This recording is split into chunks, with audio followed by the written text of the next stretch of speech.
முந்தா நேற்று நைட்லேருந்து கதையை ஆரம்பிக்கிற கைஸ் 30 முட்டை 150 நான் யார்த்தா வாங்க மாட்டேன் கைஸ். எங்கள் சித்தி மேலே இருக்கிற புல் லவ்வில் நான் டயட்டில் இருக்கிறேன்னு சொல்லிட்டு 30 முட்டை 150 கொடுக்குற அந்த குஷியில் வாங்கிட்டு வந்துச்சு. குயில் முட்டை கூட கொஞ்சம் பெருசாகும் கைஸ். கோழி போடுற முட்டை இவ்வளோண்டா இருக்கும். நான் யோசிச்சுனே பேஜாரில் உட்காந்தா எனக்கு சுகர் கிரேவிங்ஸ்க்குதுன்னு சொல்லிட்டு எங்கள் தங்கச்சி ப்ரோட்டீன் பாரில் ஆர்டர் பண்ணிச்சு. என்னோட நீலோத்தி கைஸ் என் தங்கச்சி.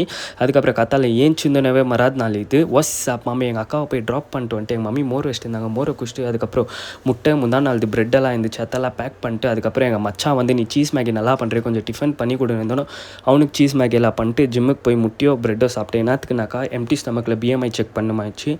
நானே குஷி ஆகிட்டுக்கிற கைஸ் இவ்வளோ வெயிட் லாஸ் ஆகிக்கிறேன். நான் வெயிட் இல்லை ஃபேட் லாஸ் ஆகிக்கிற கைஸ் அவ்வளோ. நான் அதுக்கப்புறம் அவங்க கொஞ்சம் ஸ்ட்ரென்த்துக்கு பிசிடபிள்யூ ப்ரீ ஒர்க் அவுட்டை எடுத்துகிட்டு இன்றைக்கி செஸ்ட்டு தான் ஒர்க் பண்ண போகிறோம். ஃபஸ்ட்டு வெர்ஷன் வந்து இன்க்ளைன் பார்பல் ப்ரெஸ் ஸ்மித் மிஷினில் போட்டுக்கணும். அதுக்கப்புறம் dumbbell incline press heavy weight guys. சத்தியமாக நான் ஸ்ட்ரென்த்து லூஸே ஆகல, ஃபேட் ஒன்றி தான் லாஸ் ஆகிக்கிறேன். நான் ஃபுல் குஷி ஆகிட்டு அதுக்கப்புறம் கேபிள் கிராஸ் ஓவர் பண்ணும்போது சக்குன்னு ஒருத்தர் வாய்ஸ் என்னக்கா தம்பி கேமரா க்ளீனாக செட் பண்ணலப்பா இருப்பான்னு சொல்லிட்டு அவர் க்ளீனாக செட் பண்ணி க்ளீனாக எடுத்தார் வீடியோ. இன்னும் தங்கமான மனிதர்களாக இருக்காங்க கைஸ்.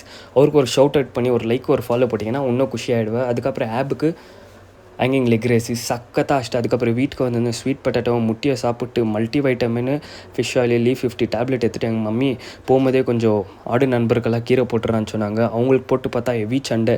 நம்ம தான் கொஞ்சம் WF வைக்கிறதுல மஸ்தாச்சுன்னு சொல்லிட்டு அவங்க சண்டையை அப்படியே பார்த்துன்னு எங்கள் தம்பி ஃபோன் பண்ண அனுப்புனாக்கா வண்டி க்ளீன் பண்ணிக்கிறா ரொம்ப நாள் ஆயிடுச்சுன்னு சொல்லிட்டு அப்படியே ஆட்டோ இருந்துச்சு. எங்கள் மாமா தத்தியை க்ளீன் பண்ணிட்டு டோ பண்ணின்னு போய் கேஸ் போட்டுன்னு வந்துட்டு சரி கொஞ்சம் ஒயரிங்லாம் பண்ணுமேன்னு சொல்லிட்டு சிவாஷ் நகர் போனோம். அங்கே போய் இருந்தோன்னா லஞ்ச் டைம் ஆகிட்டு ஹெவி பசி. நான் வேறு எத்தனை போல் லஞ்சு.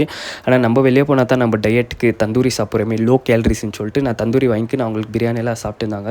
அதுக்கப்புறம் சரி நல்ல நாள் அது இங்கே வந்திருக்கோமேன்னு சொல்லிட்டு இவங்களுக்கும் கொஞ்சம் ஹெல்ப் பண்ணலான்னு சொல்லிட்டு அப்படி இப்படி அவங்களுக்கும் சேல் பண்ணி கொடுத்த தவா கறி ஃப்ரைஸு எல்லாமே. அதுக்கப்புறம் டேரெக்டாக ஜிம்முக்கு போய் ட்ரைனிங்கெல்லாம் முடிச்சுட்டு அதுக்கப்புறம் டின்னர் சாப்பிட்டேன். டின்னருக்கு வந்து சிக்கனு முட்டை அதுக்கப்புறம் அதே முந்தானேத்து பிரெட் இருந்துச்சு. இந்த கிச்சன் மேலே எனக்கு நான் ரொம்ப பைத்தியம் பிடிச்சிட்டுக்குது கைஸ். என் ஃப்ரெண்டை கேட்டுனேக்கிற வாங்கி கொடுன்னு சொல்லிட்டு வாங்கி தரல. அதுக்கு தான் ஓப்பன் பண்ணி அவன் அமேசான்லேயே காட்டில் போட்டு வச்சுட்டு வாங்கி தருவான்னு நினைக்கிறேன். ஒரு டைமே லவ் யூ.